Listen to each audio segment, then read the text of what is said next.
når barnet bliver anbragt uden for hjemmet, så skal kommunen inden for den første måned lave en plan om, hvor meget samvær der skal være mellem barnet og forældrene, og eventuelt netværk. Det kan være bedsteforældre, onkler, tanter, søskende og andre, som barnet har haft en relation til før anbringelse. Hvis det er en tvangsanbringelse, så har sagen været børn- og ugeanmeldt, men derefter så er det altså kommunen, der tager over og får lagt en plan for samvær. Det man har ret til som forældre, det er en times samvær cirka om måneden, en gang om måneden. Det er det laveste udgangspunkt, som kommunen kan fastsætte.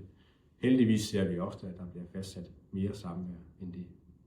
Men det er altså kommunen, der laver en samlet vurdering og siger, hvad er det bedste for barnet i den her sammenhæng. Typisk er det sådan, at i starten har man ikke så meget samvær, fordi barnet skal falde til.